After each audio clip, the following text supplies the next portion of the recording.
Here we are at Conrad at Resorts World in Las Vegas. Can you believe we're here? No. How's that podcast is in Vegas? And we're not in the Ray's record room, but we've got Ray down there. And here's Sugar Ray. Yes. Welcome, everyone. We're here. We're here to give someone something. And to my right, we've got the man himself, Mike Big Roy Whitney. I just can't believe we're in Vegas to watch the footy and the NRL. And look, last night, the season launch was in Fremont, in that mall, and they're saying there was 10 to 15,000 crazy Aussies there. It was just the level of vibe. Excitement and everything there last night was incredible. Yeah. And as I always do, I'll throw to you because we've got a very special guest, our first special guest in Las Vegas. And the Vegas podcast. Yeah. So over to you, Widow. Well, we have had some very special guests on this show, but this gentleman is a former Premier of Queensland. And I think at one stage you were the longest-serving Premier. I was. Yeah, did Palaszczuk just pass that? No, she Anastasia, didn't. she didn't? But there are people who served longest. So Joe Peterson was there. Oh, I'd love to talk about him on another podcast. We don't want to really talk about politics today. And look, records are there to be broken. It's like cricket. You understand this. You're only as good as you are at the time you're there. And people come along and beat records. That's important. The audience still doesn't know who we've got. Unless they recognise your voice. Peter Beattie! Yeah, how's that? Oh, there you go. Woo-hoo. So, look, we don't really want to talk about politics, but I would like to ask you this. Even though you're Premier of Queensland, you were born in New South Wales. You are a blue bagger. Oh. You're one of us. The English. But they got you. They got you at an early age. And I understand, youngest of 7. It was. And your mum died early. She did, yeah. And then you had to go up and live in Queensland with my your grandmother. Did the whole family go up? Yeah, no. What happened was we lived in Condobolin in Western New South Condo? Wales. Beautiful. And Condo. Yep. Many people, when I say, where did your family come from? And I say Condo, they have a blank look. Even in Sydney, I have to tell you. Anyway, I was the 7th. They got better as they went along. You understand, the best was left to last. But sadly, my mum died when I was 4. Uh-huh. I was born in Sydney. She had trouble with the pregnancy, and she was in hospital for a while before then. And therefore, I went to, my dad was left with 7 kids. I mean, it's pretty hard. Yeah. So we were split up amongst aunts and grandparents. So I'm to live with my grandmother in Atherton in North Queensland. So that's how I became a Queenslander. Were you the only one that went there? No. You had one of my brother other brothers went up initially, and then he ended up working in Papua New Guinea. He lives in Logan in Brisbane, but the rest of my family are in Marrickville, and I had a sister who's passed, but she lived in Abbotsford. I've got a brother who lives on the Central Coast, and another sister that lives in Wagga. Do I tell you what, at 4 years of age, that's turning your life upside down, really, isn't it? Amazing. Yeah, look, it was. Where did your dad stay in Sydney? He did. Well, I ended up going back to Orange, and the family basically, that's part of the family, centred in Orange, and my dad remarried sometime later. And I stayed with my grandmother in North Queensland, and I went to Brisbane to go to law school. I'm another of those boring lawyers who went into politics. Tedious lot we are. And then the rest of it, I stayed in Queensland. And then when I became chairman of the NRL, I moved to Balmain East, because all the troublesome clubs are in Sydney. There's no troublesome clubs in Queensland. Tigers, man. Yes, go the West Tigers. Well, I got to tell you, I have you can't live in Balmain without having people talk to you about the Tigers. I go to get my hair cut, and Angelo, who cuts my hair, you probably know him, lovely guy. Oh, you know Mick Manning? Oh, yeah. Funerals? That's the only bloke Yeah, does exactly. all the funerals. And I've sort of got a reservation. But but I go and talk to Angelo, and of course he wants to talk about football. And I'm worried that, get too carried away and take one side too much hair from the other. But he hasn't done it yet.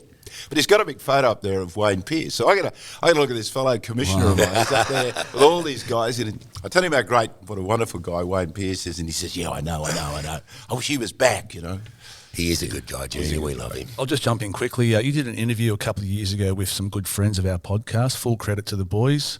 You probably don't remember, but Sid Punt and former legend. And they dubbed you the Greg Inglis of politics because you were born in New South Wales and you went to Queensland. So I thought I have to mention it and get the boys in. So I think that's hilarious. So Yeah, that would have been the funniest thing on the whole podcast, wouldn't it? Yeah, well, of course, I get ribbed about it. Before we talk about footy, I've got to tell you, I've been to Atherton, up on that Atherton Tablelands, out of Cairns. Yeah. It's just such a beautiful place, wonderful part of the world. Look, I enjoyed growing up there. I mean, Atherton in those days had about 3,500 people, but it was the centre, in a sense, of the part of the Tablelands. So the high school, a couple of those little villages there. Yeah, they were. Look, beautiful. Herberton and Youngaborough and Ravenshoe. Yeah. But all the kids sort of came to Atherton High School. And the thing I loved about it is you didn't have to be really talented. I mean, I played cricket, obviously not in your class. Well, I was going to ask you about the sport. What did you all play? But you did. When you were a kid in a country town of 3,500, you played hockey. Yeah, you played rugby league, and you played cricket. Yeah. And the great thing about it was I used to play,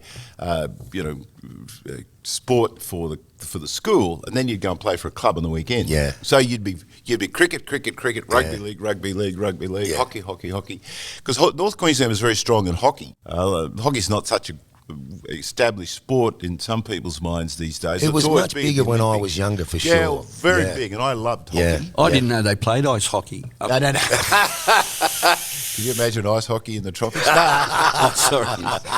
So Peter, he thought we had Warren Beattie, the actor, on. Yeah. I was going to had all these questions. Talk about champ. Yeah, one, I'm not that old, and two, I'm not that famous, and three, I wish I had his money and his wife. It's all about money, isn't it?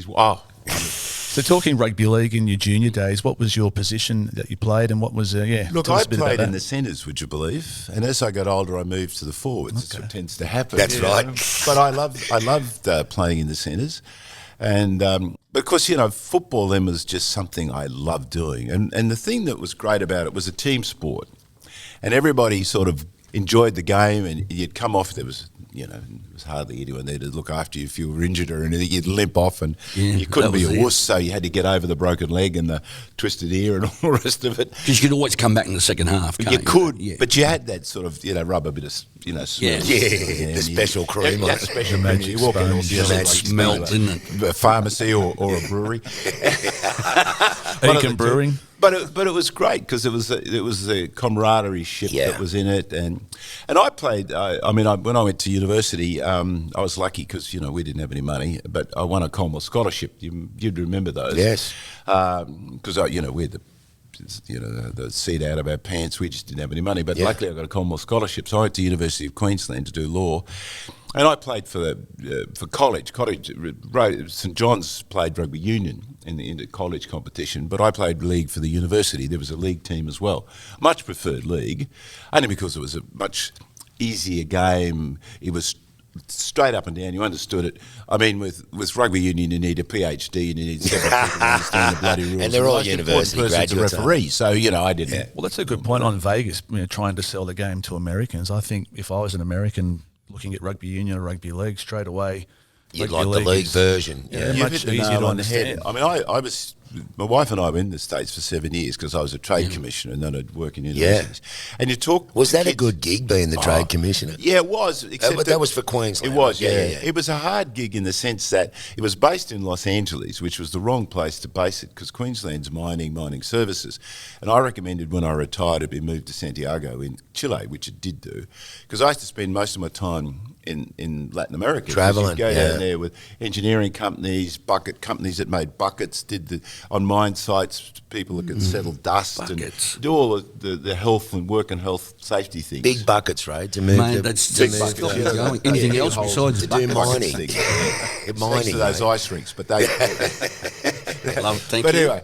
But we sold a whole lot of equipment into places like Colombia, believe it or not. And so that's Queensland manufactured equipment? Yeah. Wow. And mining services in Australia, people talk about mining. Mining doesn't employ that many people, but mining services does. Yeah. And we are the best in the world. The only other country that gives us a run for our money in mining services is really Canadians. Sure. So I went to Colombia, and at the time there was Hey, what's happening in Colombia, man? What's his name, man? Escobar, man. We know a few Colombians, actually. Yeah. Well, it was an interesting place. You're not going to believe what we're going to tell you. Well, no, have you been there? Let's hear him out. Let's hear him out. Let's hear him out. I don't want to be tedious, but there's a guy called Arriva who became president, and he started to clean up the FARC, which was the communists, and the drug cartels, because he came from Medellin, which is where a lot of the drug lords were. Yeah. And I was watching what was happening with trade, and you could see that they were actually starting to improve. And he wanted to have a free trade agreement with the Americans, and the Americans, of course, wanted to crack down on the drug cartels and all that stuff. But I could see there was an opportunity for us. And I was watching some of the Canadian companies were starting to go there. So I took a delegation of Queensland companies there. Austrade and the Australian government protested because they said it was unsafe, you couldn't go, wusses. But, I mean, it was dangerous. But we got to see Arrive, the president, because he wanted to do the trade. Eventually, the Australian ambassador came with us because he could see that something was happening. So we were first in. So a lot of the Canadians were slightly ahead of us, but we caught up real quick. Is Rive still alive? No, Rive was president for 2 terms, and then he handed over as defence minister.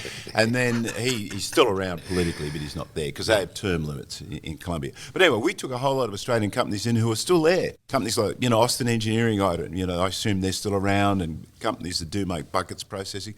So Colombia became a big market. I mean, Chile's always been big, and Argentina was very difficult to do business in. And Brazil we did work in too, but it was a very big country. That must have been a fascinating time for you. It was a really interesting And time. how long? 6 or 7 years?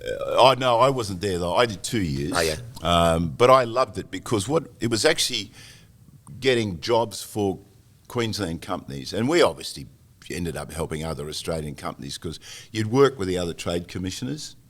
And a lot of Australian companies are really good at this, but sometimes they don't go offshore, they stay at home. And it's a bit like the NRL here. You've got to go to the world, and it's sometimes really bloody hard. But anyway, to answer your question, I spent so much time on planes, and everybody forgets how big Latin America is. It's bloody huge. So in the end, look, I loved it, but it was a lot of time flying. Everybody knows about Pablo Escobar, right? Yeah. I didn't meet him, he was dead.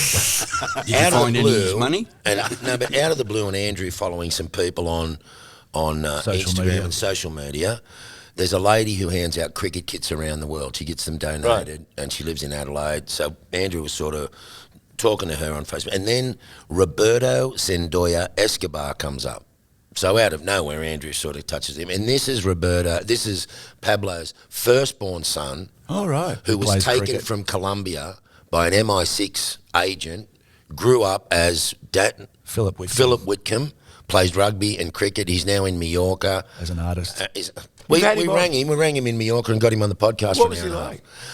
Fascinating. Unbelievable. It is a great story. We're going to publish that episode later next month. That's got to be a movie. Seriously, that's got to be a movie. It's bizarre. He's got a book called Firstborn, which is about his father and his own story. Wow. And he wants us or someone to bring him out on a speaking tour to Australia. Well, I'd go to that. Well, hey. I would go to that. Well, we're looking at doing that, taking him around Australia. And he we're also pretty cool dudes. We're pushing our own podcast. He also wants to be part of a celebrity cricket match because, again, he was a wicketkeeper in Hertfordshire, I think. Because you went to a private school, which they call public in England. He said, I played rugby and cricket. I was a wicketkeeper. That's a really exciting story, you guys. But no, it ties in with Colombia. Yeah, so we'll send you the link to that episode when we release it. But please do. I'll back on to the differences for Americans between rugby union and rugby league. I knew we were talking about something like I'm thinking that as an outsider, rugby league would be the obvious choice for someone who was wanting to get into that sport because it's pretty much easy to understand. Well, look, you're right, because in the American college system, they do have some history of playing rugby. But what's happened is NFL's come out of rugby. You wouldn't think so, seeing it now. And, of course, so did rugby league. But what's happened is that it's lost its prominence in the US. That's why there's an enormous opportunity for NRL, rugby league.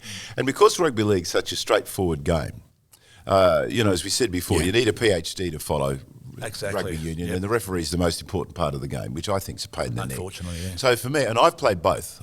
As I said, I played rugby union for St John's, and I played, university. I played rugby league, and I played rugby in church league and commercial league until I was about 28. How do we know that the NFL is losing some prevalence here? Are the numbers dropping or? No, I think their numbers are up. They've gone through enormous changes and we can learn a lot from them. And I think our partnership with the Raiders here is really important. Yep. And this is where Peter V'landys is such a clever dude. Before we talk about him, let me ask you this. When they asked you to be on the commission, Yeah. Was that that's what, 6 or 7 years ago? July 2017. So that's 7 years come this July. And you were the head of the commission. Yeah, I was. At the start. And now Peter is there and you sit with Junior and that exactly. below that. Yeah. Well, look, what happened was this. I mean, I've always been a mad rugby league fan. I played it. My government built Suncorp. Yep. Which I still believe is the best stadium in Australia. I know, I've got to say, there's one in Sydney that looks pretty good. It's out Parramatta way. That's a great stadium. It is a great stadium. I love it. But my government did it. We had to overcome a lot of political difficulties, but I could see the importance of it. We started building the Seabus Stadium on the Gold Coast. That wasn't finished until after I retired. So we put a lot of money into it because sport's important, not just for health reasons, but psychological reasons. It's team building for young kids. Big yes. And big so, yes. you know, to me, so everyone knew I was interested in rugby league.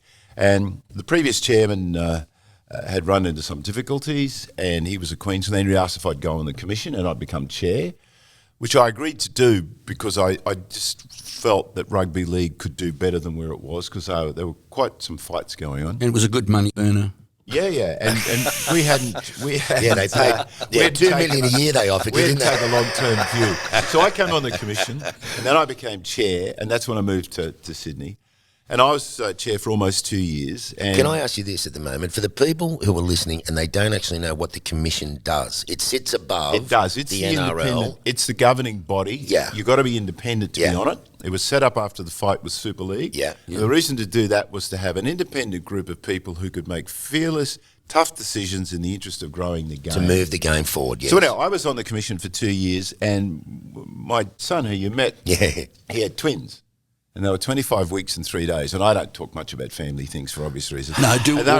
But they were in Westmead Hospital for 3 months. That's weird. I've got triplets. And then, I've got 4. I knew there was something that you hadn't know. My son's a fan of yours, as you know. But he had twins. I'm a fan of yours. They were 25 weeks and 3 days. So they were in Westmead Hospital for 3 months. Yeah. They lived with us for a month in Balmain. And I said to Peter, who was the smartest dude on the board, I can't do this. You know, you've got to put your family first sometime. And being in politics, my wife had raised 3 kids on her own. She was wonderful, my wife. So what I said to Peter, you've got to do it, mate. You know, and people think Peter was ambitious. He didn't really want to do it. Yeah. He said, mate, I'm busy. And I said, mate, there's only one person who can do this. And on the board, when I brought in that no-fault rule, as you know, to clean up the game, it was tough. Yeah, Peter was the smartest guy on the board backing me. And he was strategic. I could just see this guy was something different. He was unique. Fantastic. And so I handed over and I said to everyone, there's a guy who can do a much better job than me, and it's him. And look, the proof's in the pudding. I mean, V'landys has just been extraordinary for the game. But he said to me, there's one condition, you've got to stay on the board to support me because of the reforms and things we want to do. Good team. I need you to support me. And I said, okay, I will. So I stayed on the board because normally the chair would go. Yep. And I have to say, I don't regret it. He is somebody who I have enormous regard for. And the fact we're in Las Vegas is because of Peter V'landys, because, you know, we had a bit of a go at this some time ago, but it wasn't strategic. He's got a 5-year strategy. He's networking. He's made. Look, last night, you referred to it earlier, Mick. It was last unbelievable. night was just amazing. Incredible. And the 55,000 people who were there. And the rest. They yelled. They were passionate about it. Yeah. Mate, there was electricity in the air there last night. It was like a state of origin. Absolutely. Game. It was just amazing. And I got to say, I sat there thinking, I am so proud of the fact that I'm on a commission with people like Wayne Pearce, who's one of the nicest people that you'd ever meet. Yep. And people like Peter V'landys, who've got a vision, who can deliver it, who could make a difference. And this, in the long run, means that there'll be money raised that'll go to grassroots football. Often people say to me, well, hang on, Vegas is fine. What about grassroots? You've got to get the money from somewhere. You've got to pay the players properly. You've got to fund the clubs properly. You've got to fund the states. That's how you're going to do it. And if you don't expand, you die. It's real simple. Talking of Junior Pearce, what's it like working with such a football legend? We know Junior obviously because he plays with the band and what a great bloke he is and, he's and really how hard he works. Smarter. So what's it like working with him? Can I just say something, Peter, before you comment?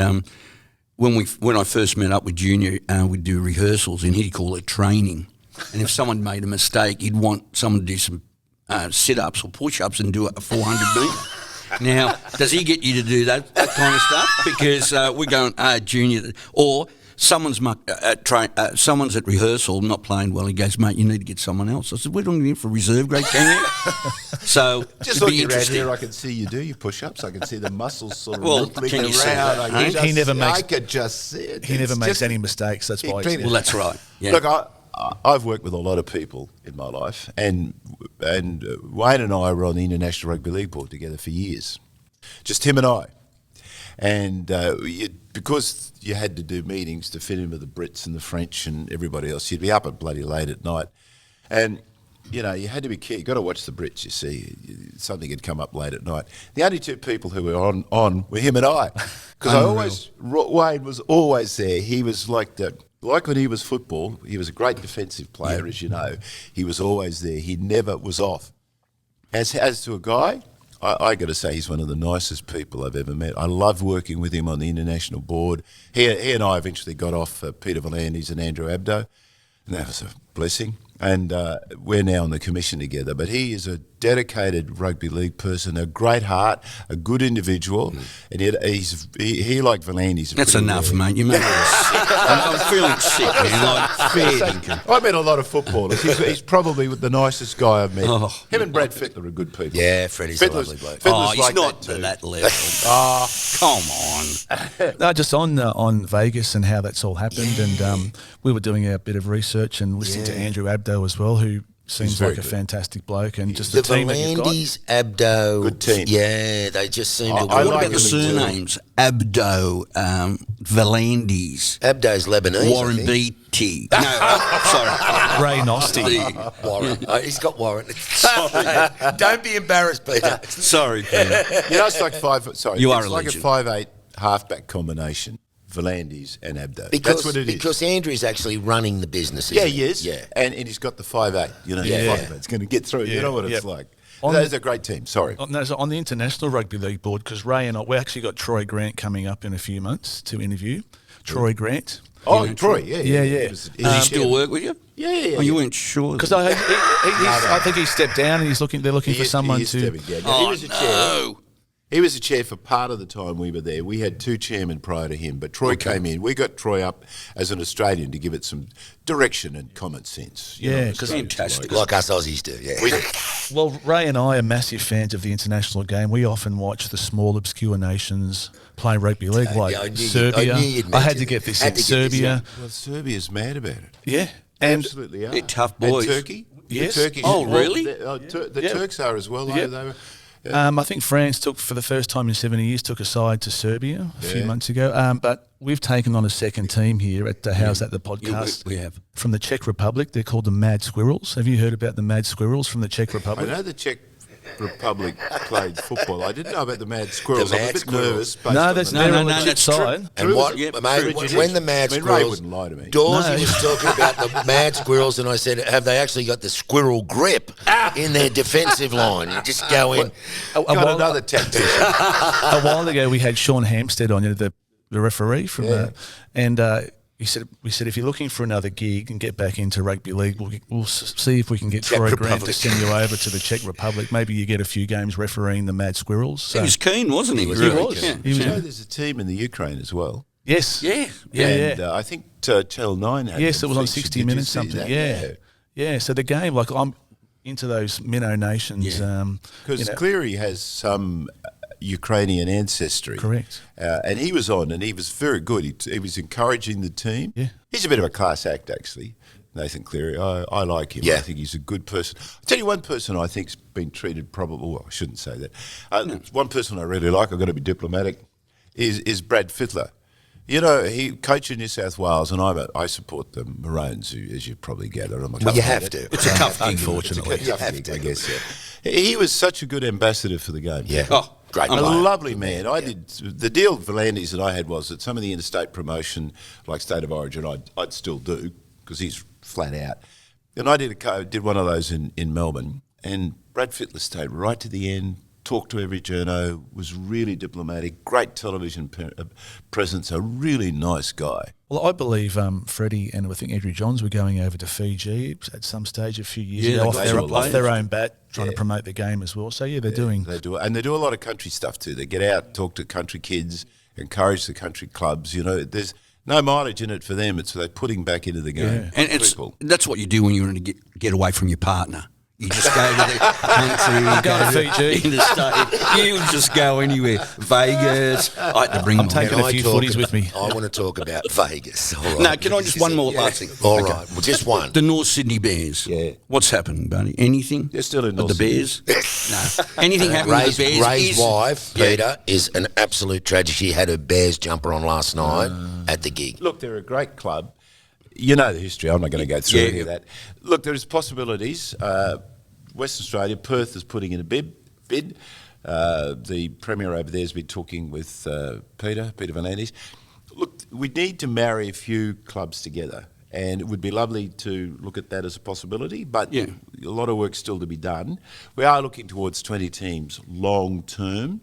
But each one of these has to stack up. We're running you've got to run a professional business. You've got to take everything with you, and we do all those business case detail stuff. Sounds boring. That's a PNG, PNG, an Islander, maybe a New Zealand team, whatever. The Perth North thing's a possibility, subject to whatever happens down the road. So, and everyone understands that the Norths are a viable club, strong supporters, all that stuff. So it's possible. But and PNG, thank you. PNG That was great. moment. But Samoa, Fiji, Samoa and Tonga New Zealand, are great players. yeah. Squirrels. If you look at the squirrels, Yes. not yet. Well, we'll see what the Czechs can do. But you got to remember, 49% of our players are either Indigenous or they're from the islands, and they're incredibly talented. Yeah, great So athletes. you've got to use it, and you know, New Zealand's the other place. Don't forget. Yep. And we are taking in a lot of places, rugby union's decreasing and leagues increasing.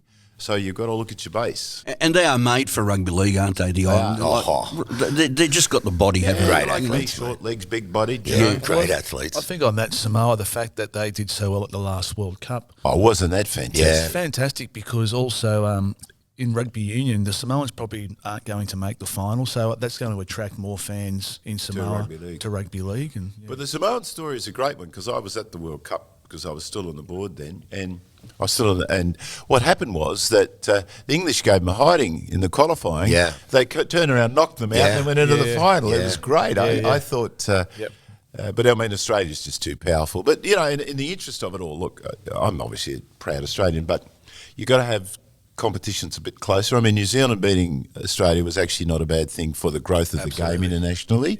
You know, all the Australian fans will send me poisoned letters saying it, but you've got to grow the game. Australia can't win everything. That's right. Yeah. If you do, then you don't have a competition.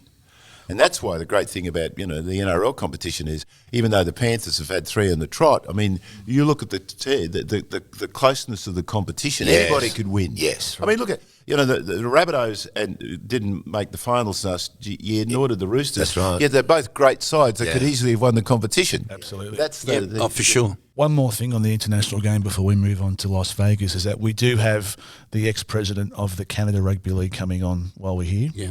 He's been playing. Josh Knight. Oh, okay. Josh Knight, he's a friend of ours, and he was going to come on, but their side made the bowl final or something. Yeah, the Nines, was it? Yeah, He's this playing all the afternoon. Masters. He's in the Masters. Yeah, so he doesn't know if he can come on today, but Well, Super League was looking at developing and expanding in Canada as well. Well, he's And got they- some stories on I've that. forgotten the Toronto details now, Wolfpack, but yeah. Toronto, that's right, Toronto. Yeah. And that's a way to grow the game. Yes. And we'll have closer links with Super League as well. So the club Canadians apparently are didn't want it important to us, happen.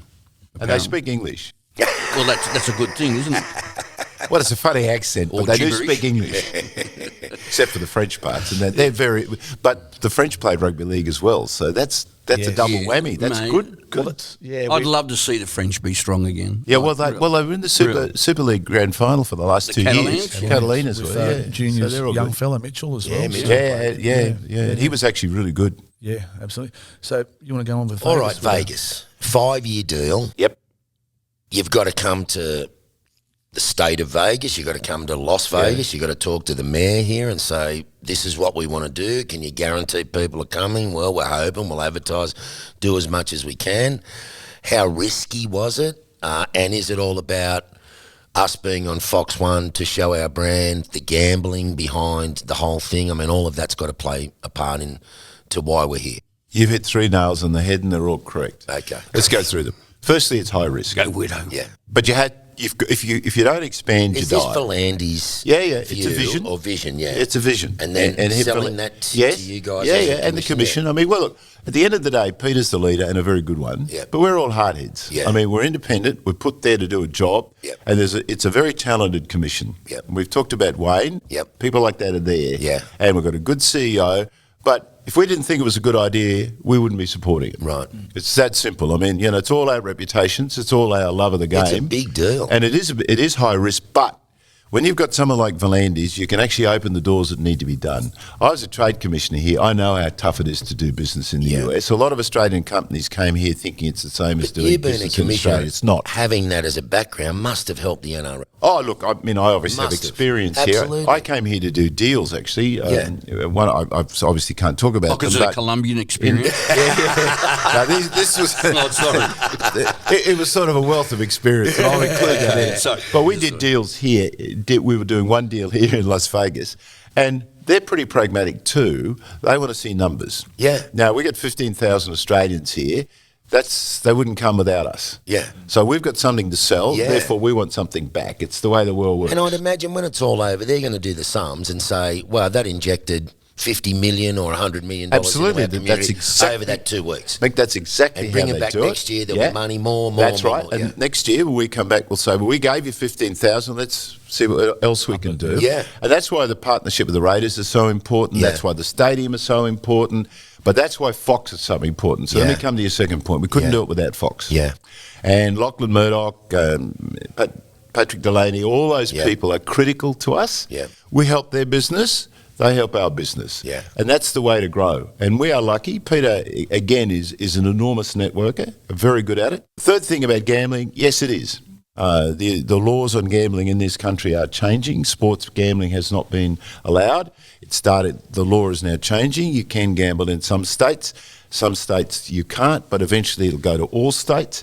And look, I have a Scottish ancestry, so I'm not great on gambling myself, but I think, frankly, if I can support on the commission American gamblers putting money in a rugby league, and that goes into a local sports club in Western, in Wagga, I'm all for it. Absolutely. Right? So, and Junior was saying, and Peter says this too, Super Bowl, $23 billion worth of gambling, American dollars, on the Super Bowl, one event.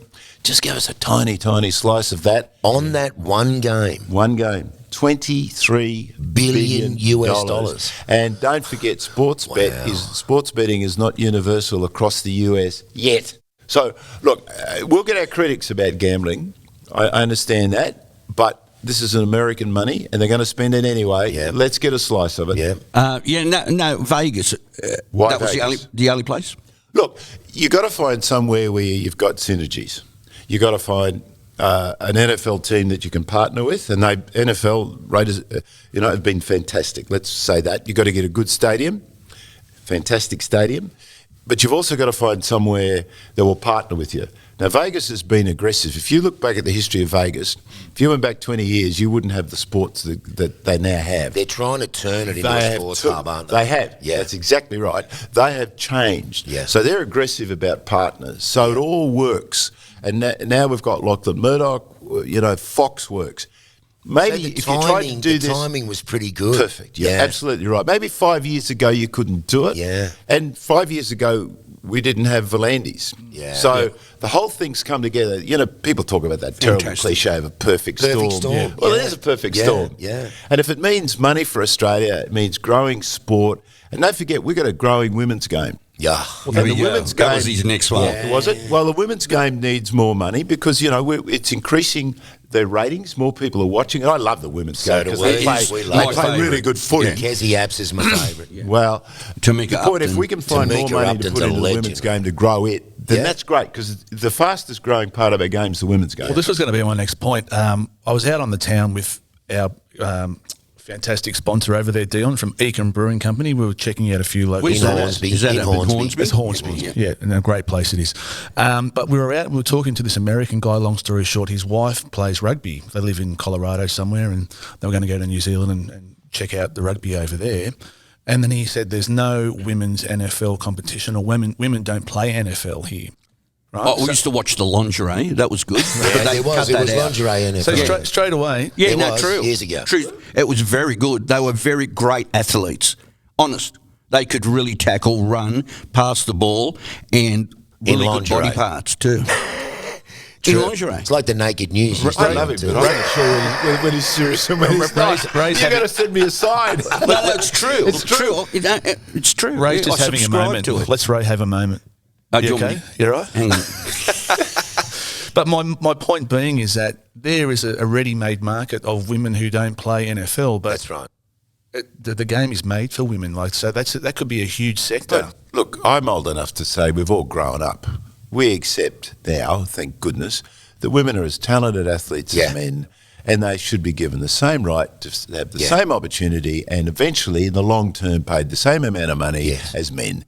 And look, I watch come cricket. on. You're going. the cricket. No, I watch cricket. The women's game Unbelievable, is mate. very good. That they go. I mean, I played cricket, not in your class, Mick, but I got to say, I look at some of the strokes, the fielding, the Fantastic. catching. Yeah. Improving Women out of in sight. the rugby It's league amazing. and the cricket, all our sport, they're just going like this with the women. I know. They're probably on a sound bit spaceship paternalistic towards the and a bit moon, smart, mate. and I'm sorry if I do, but the truth is women's cricket is worth watching in the same way that women's rugby league is worth watching, and more people will realise that. Aren't you having 3 State of Origin games this year for the women? Good. Fantastic. That's huge. That is unreal. Has And to the be. game has grown. And look, we started with 4 clubs. Yeah, and I've got to that's say, my not question. everybody was on board. Yeah. So, they are now. Yeah. It's There's like being 10 now. converted on the way to Damascus. Everyone loves the idea that they didn't love 6 years ago.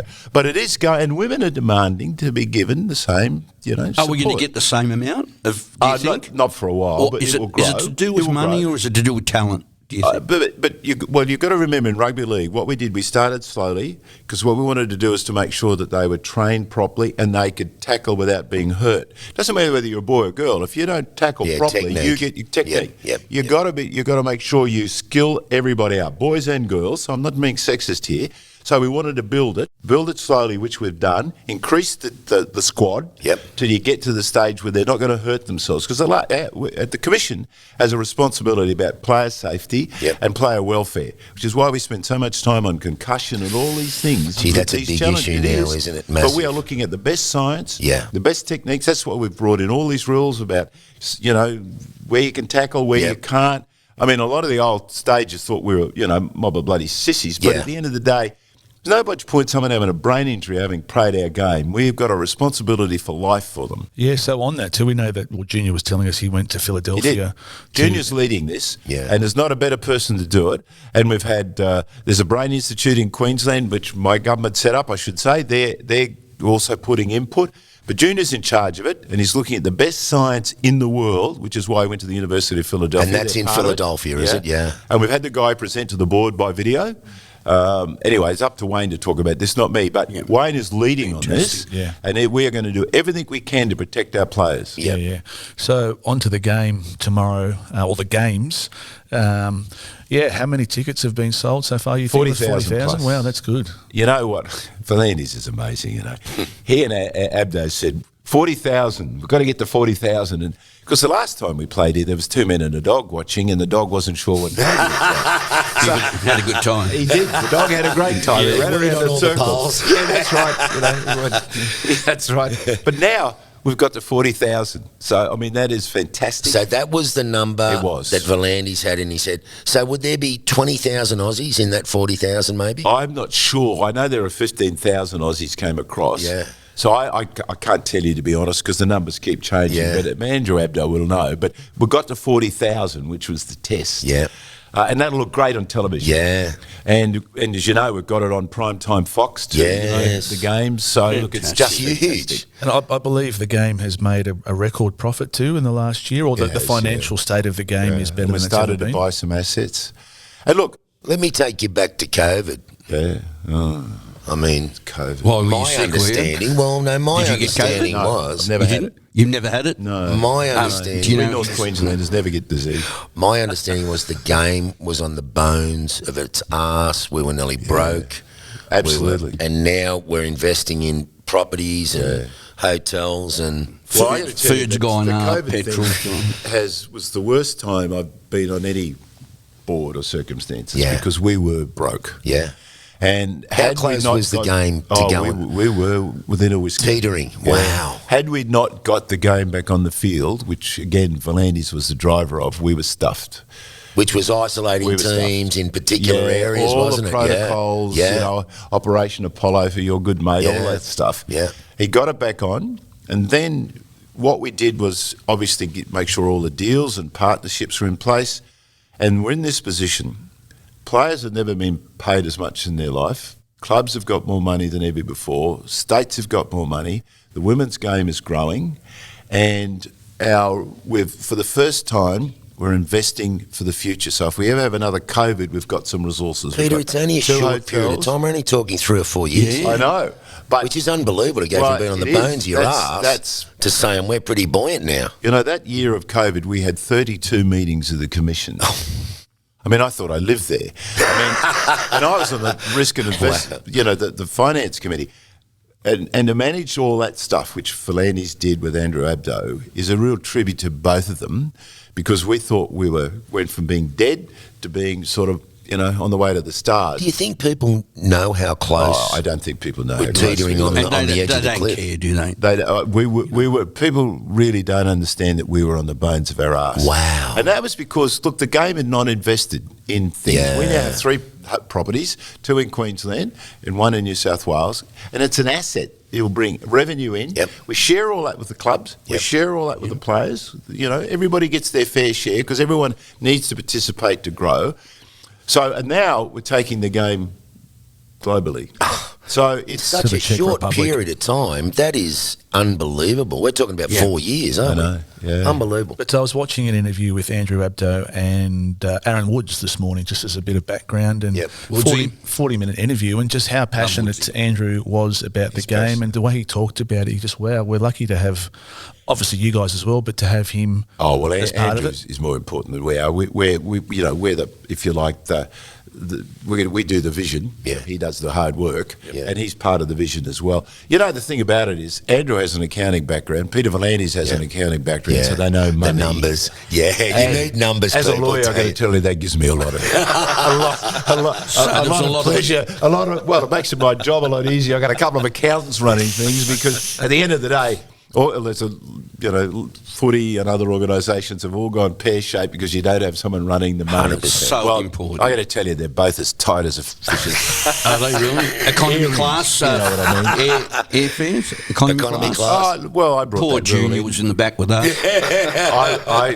I brought in that rule that if you're travelling for less than 2 hours in Australia, you'd fly economy. Sure. They used to fly business. Yeah. Look, if it's a long flight, I think business is So you got a bit of accountancy. It's a waste of money. Background. Yeah, it is. If you're flying from Brisbane to Melbourne, we're a workers' game, rugby league, It's, at the end of the day, that's what it is. But look, coming to Vegas, it is that next level, and you've got to continue to grow because, look, we're very strong in New South Wales and very strong in Queensland, very strong in PNG and the islands and New Zealand. Not so much in States. We're building in Victoria. Yeah, I mean, the Storm have been pretty good. Storm have been great. Yeah. Perth wants to grow, but you've got to grow in areas where you're strong too. Yep. And that's what we're trying to do. Yeah. So you'll be at the game, obviously, tomorrow. So we'll be out there as well. And mate, I'm a Rabbitohs tragic, and just to see the Bunnies run on at Allegiant Stadium in Vegas. Well, your history. I mean, I can't. You're not going to cry, are you? Jeez. Mate, I'll tell you what, I've got to say it's very emotional, I can see that. I saw some people last night at that gig, and a couple that I'd worked with. I spent 27 years at Channel 7 in Sydney, and one of the cameramen had left and come over here 10 years ago, and when I first met him, he was on the boom. He was a sound man, Duncan McLeod, and he was there last night shooting for Fox, and I went, Dad McLeod! And he turned around, his face, I mean, we taught him things on Sydney Weekend. It was a very good training program for young guys. Now he's he's freelance, head cameraman at Fox. Great story. Mate, we hugged each other. I got really emotional to think that such a young bloke that I met 20-odd years ago is now the lead cameraman in sport here for Fox. And was there. Yeah. And he just couldn't believe it either. We're sending texts. I just can't believe I run into you last time. But so many other ex-footy players that I hadn't seen for a while, they all know I'm a leaguey tragic. And Well, people, I'm not sure if they know your connection to Souths and how deeply that runs, and you were instrumental in bringing them back into the game. Well, you helped save them. Yeah, I was the deputy chairman next to George for the 3 years we were kicked out, and that was probably the 3 hardest years of my life, mate. That was really, really heavy. There's a lot of undercurrents. For you, which was a great thing for them to do. They made me a life member. I'd always been a tragic, and I think doing that and getting the club back in, that was really hard, mate. Well, they were the bad days, and we've got through those thanks to you. Yes. I mean, the game would be a lot poorer if the Rabbitohs weren't there. Absolutely, and we because all everybody knew that. has a soft spot for the Rabbitohs, even I do. Mate, those rallies that we had in Sydney, we had 2 rallies, 40,000, 80,000 people turned up, and they weren't all South people. In the Jets. They were people that loved the game and said, this is wrong. Kicking the bunnies out. We love the game and we're St George supporters, but what's happening is wrong. So we garnered all that support, and eventually we got back in. And look, from that moment on, the game has just gone forward. It has, and it's fantastic. But a lot of the people who are with you, Nick Pappas and people like that, they're still in the game. He's a good bloke. Legend, when I came on the board and the clubs were sort of fighting with the NRL, it was pretty. You'd go to a meeting of the clubs and the NRL, and it was not a nice place to be. And with Nick Pappas's help, I worked very hard to get relationships back to a reasonable, sensible level, which they now did. But I couldn't have done it without people like Nick Pappas, Nick Politis, people like that. They are good people. Wonderful people. They work really hard. They love the game. They do love the game, and they put their money where their mouth is. So I have a lot of time for Nick Pappas. He was he was sort of the spokesman for the clubs. And he was the person, frankly. See, I didn't know Peter V'landys. And the commission decides who comes on the commission because they're independent. And they nominated Peter V'landys. And they nominated 2 people, both good. Who was the other one? I won't go into that because he didn't get up. I'll pay you but a good person. It's a very political answer. No. To be honest, I wanted a woman on because we were going to grow the women's game. And they had 2 men. And the other guy, by the way, who I won't name, but you can go $30 back, he actually took it on the chin and he did the right thing, a loyal person to the league. He said, no, I understand that. I was up front with him. But I look at this V'landys and I thought, well, he's done amazing things in racing. So I went to the board and said, look, we should put him on. And because Peter's larger than life, there was a tiny bit of, bit of nervousness. How's this going to go, And I thought, he's who we want. Make everybody nervous, do something. And it was the best decision I ever made. He's a and doer, over isn't he? even better He because is a doer. He was good. But if you come back to the Rabbitohs, I mean, I, like a lot of people, as you talk about St George, people supporting it and so on, we do have an emotional link to those a club foundation like clubs. that, and it's still there. And I mean, look, I'm independent commissioner these days. I don't support any club other than the Broncos. But I got to say, I have a soft spot for the Rabbitohs. You got Adam Reynolds, and I don't know why we let him go. He played his best footy at the Broncos. Well, he's captain. He's a legend, captain mate. to keep him at the Broncos. That's a legend, exactly right. But you got people like Latrell Mitchell who really are great for the game. I thought he spoke well last night. I've got to say, I'm a bit of a Cody Walker fan too, and he's coming towards the end of his career, but a lovely guy, great player. In many ways, I think he could have been a bit more fortunate in some of the things that came his way in terms of representative football, but that's only because I'm a fan and I like the guy. And we think Alex Johnson has got a real chance to be the score. Try scoring. Ken Irvine. Whoever thought Ken Irvine's record would get broken? But Alex is only like 25 or something away, isn't he? Or 30 odd short. Incredible. So we're diehards. We should put that on the wall and see that when see how that goes. I agree with you. So you'll be wearing your Broncos jersey tomorrow at the game? No, I know. You've got to have some semblance of neutrality. You've got to remember when my government built Suncorp, we needed to have teams there to make it work. And there was a bit of fuss going on with the Brisbane Lord Mayor because they were out at QE too, right? He didn't want them to leave. But you had to have the Broncos. It was actually for soccer, rugby union, and the Broncos. But the Broncos were always going to be the mainstay. And Wayne Bennett was the coach, and Bennett could see a good stadium when it wasn't. So when the Broncos came in, it actually made Suncorp.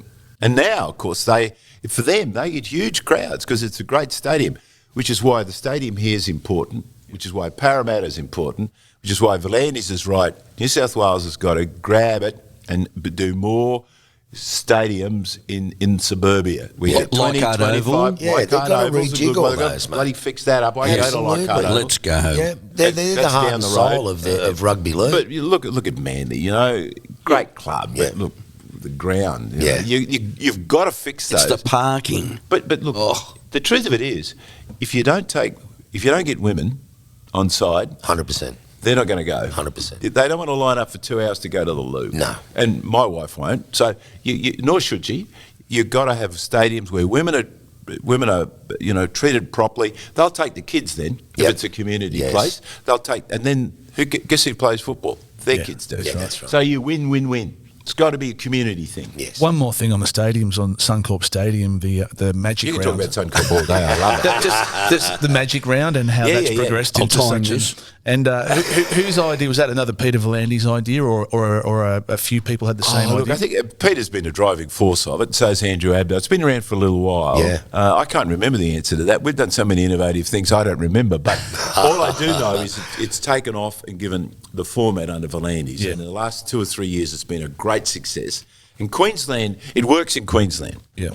Because you get all the clubs and they all come together. Because Queenslanders are just so mad about their football. It's great weather. It's a super event for Queensland. It works really well. Yeah. I'm not quite sure how well it would work in other places, to be honest, but that's just my personal view.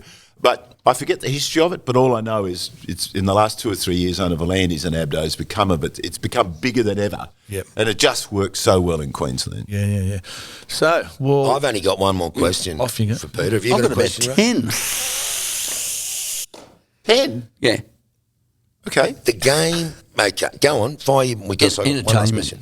The entertainment last night with man. Shepherd, Fantastic. blown away. Oh, there you go. Was that part of the...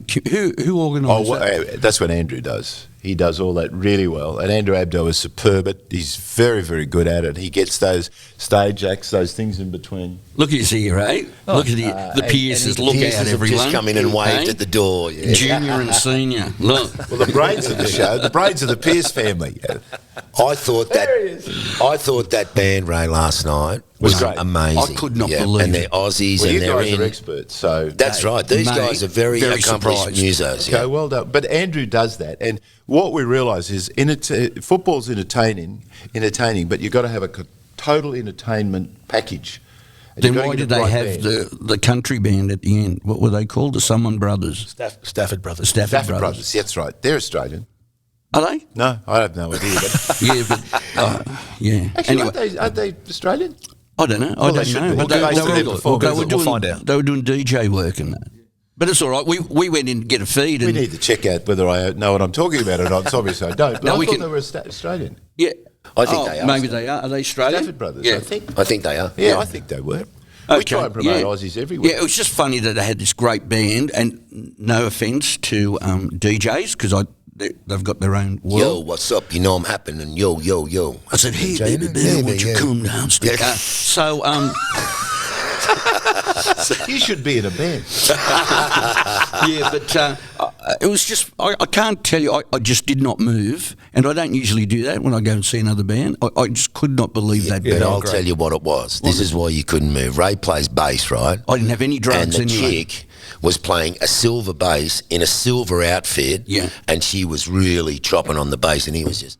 No, it was a And then your keyboard wife player. went, stop looking at the girl in the silver playing the bass. No, she didn't care because she was getting photos taken with Heidi and Fletcher.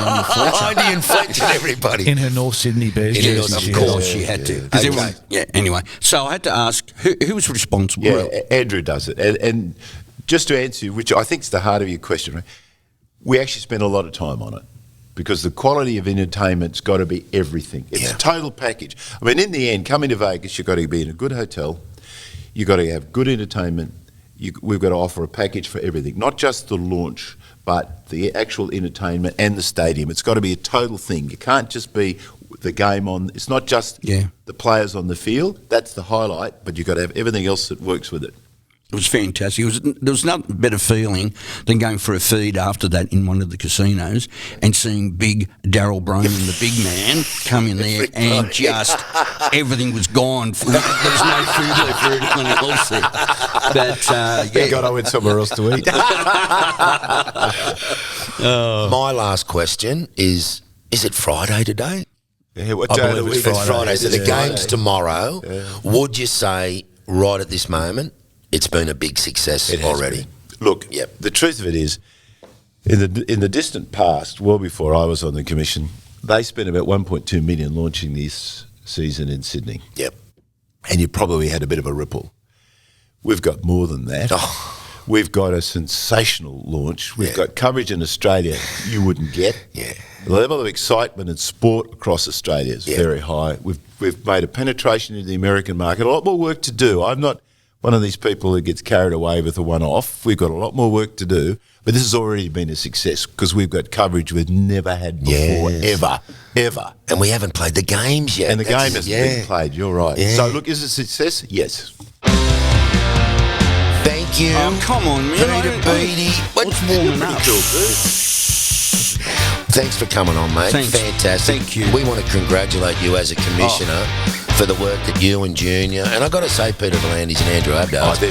You said it before. Perfect storm, mate. We're Rugby League Tragics. We're so excited to be here. Mate, thank you. 1,000 thank yous for coming on, mate. Our absolute pleasure. Legend, mate. Huzzah! Huzzah! Hey! Thanks, mate. Yeah.